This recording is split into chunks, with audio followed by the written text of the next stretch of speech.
এই 10 রকমের অপরাধ থেকে সব সময় বিরত থাকার নির্দেশ দিয়েছেন আমাদের সনাতন শাস্ত্র।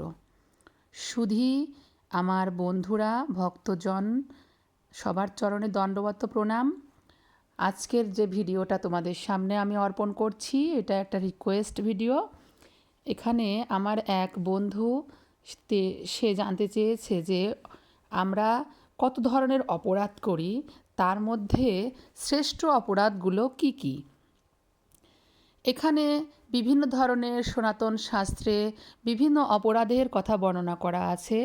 এখানে আমি আজকে এটা শুধু যে কয়টা অপরাধ, বড় বড় অপরাধ, সেই অপরাধগুলো আলোচনা করব।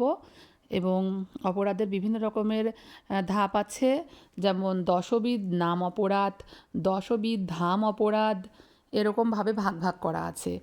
তো আজকে আমি দশবিধ নাম অপরাধগুলো আলোচনা করব, যেগুলো থেকে বিরত থাকতে আমাদেরকে শাস্ত্রে কঠোরভাবে নির্দেশ করেছে। আশা করি তোমরা সবাই মনোযোগ দিয়ে শুনবে। 1 নম্বরে আছে, যে সমস্ত ভক্ত ভগবানের দিব্য নাম প্রচার করার জন্য নিজেদের সর্বত্রভাবে উৎসর্গ করেছেন তাদের নিন্দা করা। ভগবানের জন্য যারা নিজের জীবনটাকে উৎসর্গ করে সমস্ত সুখ বাসনা কামনা ত্যাগ করে নিজের জন্য সুখ ছেড়ে দিয়ে ভগবানের সেবায় ব্রত থেকেছে, তাদের কখনো কোনো নিন্দা করা যাবে না। এটা ভগবান নাম অপরাধের ভিতরে 1 নম্বরে রেখেছেন। এই অপরাধ কখনো ভগবান ক্ষমা করেন না। 2 নম্বরে আছে, শিব ব্রহ্মা আদি দেবতাদের নাম ভগবানের নামের সাথে সমান অথবা তা থেকে স্বতন্ত্র বলে মনে করা। কিছু কিছু নাস্তিকেরা মনে করে যে সব দেবতা পরমেশ্বর ভগবান শ্রী বিষ্ণুর সমান, অর্থাৎ সব এক, এরকম ধরনের একটা চিন্তাভাবনা আছে। কিন্তু যথার্থ ভক্তরাই একমাত্র জানেন যে সর্বশ্রেষ্ঠ দেবতারাও ভগবান বিষ্ণুর সমান অথবা তার থেকে স্বতন্ত্র হতে পারেন না। তাই কেউ যদি মনে করেন দুর্গা দুর্গা অথবা কালী কালী উচ্চারণ করা আর হরে কৃষ্ণ মহামন্ত্র উচ্চারণ করা সমান, তাহলে সেটা মস্ত বড় অপরাধ হবে। তাই এটা করা যাবে না। 3 নম্বরে আছে, গুরুদেবকে অবজ্ঞা করা। আসলে মনে রাখতে হবে, আলাদা আলাদা গুরুদেব হলেও গুরুদেব ব্যক্তিটা কিন্তু একটা। তাই কখনো গুরুদেবকে অবজ্ঞা করা যাবে না, এটা একটা মস্ত বড় অপরাধ। 4 নম্বরে আছে, বৈদিক শাস্ত্র অথবা বৈদিক শাস্ত্রের অনুগামী শাস্ত্রের নিন্দা করা। আমাদের ধর্মে বিভিন্ন ধরনের শাস্ত্রের কথা আছে, সেই সকল শাস্ত্র তুমি পাঠ করতে অবশ্যই উচিত, কিন্তু যদি কখনো পাঠ করতে না পারো, তার জন্য কখনো সেই সকল বৈদিক শাস্ত্রগুলোকে নিয়ে কোনো কটু কথা বলা যাবে না। এটা নিন্দনীয় অপরাধ এবং এটা নাম অপরাধের মধ্যে পড়েছে। নাম অপরাধের মধ্যে পড়ার কারণে সেটা ভগবান কখনোই ক্ষমা করবে না। তাই এই অপরাধ কখনোই করা যাবে না যে কোনো ধর্মীয় একটা কথা বৈদিক শাস্ত্রে আছে অথচ আমি এটা বিশ্বাস করলাম না, এটা নিয়ে খুবই আবোল তাবোল কথা বলছি, এটা করা যাবে না, কারণ এটা একটা মস্ত বড় অপরাধ।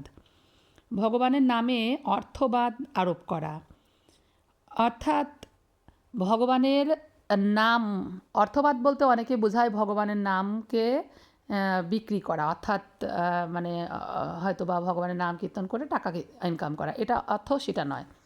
এখানে ভগবানের নামের অর্থবাদ আরোপ করা অর্থ যে ভগবানের নামের অর্থকে যে যার মতো করে অর্থ আরোপ করলে হবে না, কারণ ভগবানের নামের একটা নির্দিষ্ট অর্থ আছে, সেই অর্থটাকেই মানতে হবে। নিজের মনোমতো অর্থ প্রকাশ করা যাবে না বা সেটা প্রচার করা যাবে না, তাকেই বলে ভগবানের নামের অর্থবাদ আরোপ করা। এটা করতে নিষেধ করা হয়েছে শাস্ত্রে। 6 নম্বরে আছে, ভগবানের নাম সমূহকে কল্পনা বলে মনে করা। এই যে আমাদের ভগবানের সহস্রাধিক নাম বা অজস্র নাম, অগণিত নাম, সেগুলোকে কল্পনা ভাবা যাবে না। বা ভগবানের লীলা কথা, ভগবানের যে সকল কর্মগুলো করেছে, যে সকল লীলার কথা আলোচনা আছে, সেগুলোকে কোনোটাকে কল্পনা জল্পনা করে ভাবা যাবে না। এটা একটা চরম নিন্দনীয় এবং নাম অপরাধ, তাই ভগবান এটা করতে নিষেধ করেছেন। 7 নম্বরে আছে, নাম বলে পাপ আচরণ করা। এটা হলো ভগবানের নাম কীর্তন করার ফলে সব রকমের পাপ বিনষ্ট হয়। এটা যখন আমরা জানব, তখন কেউ যেন মনে করে না যে সে পাপ করবে আর হরে কৃষ্ণ মহামন্ত্র বলে পাপ মোচন করবে। এরকম যদি কেউ ভাবে তাহলে তার মনের অবস্থা ভীষণভাবে বিপজ্জনক হবে এবং ভীষণ বড় অপরাধজনক হবে, গর্হিত কাজ হবে এবং এই মনোভাব থেকে মুক্ত থাকতে হবে। 8 নম্বরে আছে হরে কৃষ্ণ মহামন্ত্র উচ্চারণ করাকে বৈদিক কর্মকাণ্ডে বর্ণিত পূর্ণ কর্ম বলে মনে করা। অর্থাৎ হরে কৃষ্ণ মহামন্ত্র এটা কোনো বৈদিক কর্মকাণ্ড নয়, এটা ভগবান যুগধর্ম হিসেবে প্রচার করার জন্য এই নামটা গোলক থেকে নিয়ে এসেছেন। স্বয়ং ভগবানই হরিনাম হিসেবে আমাদের এই কলিযুগে আবির্ভাব হয়েছে।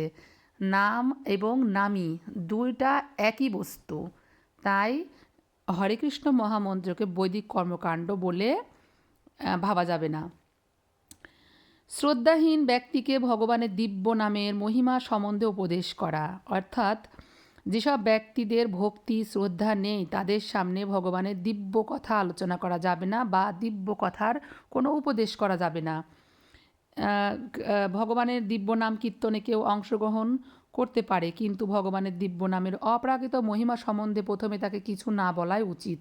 যে সমস্ত মানুষ অত্যন্ত পাপী তারা ভগবানের নামের অপ্রাকৃত মহিমা যথাযথভাবে উপলব্ধি করতে পারে না এবং তাই সেই সম্বন্ধে তাদের কিছু না বলাই ভালো।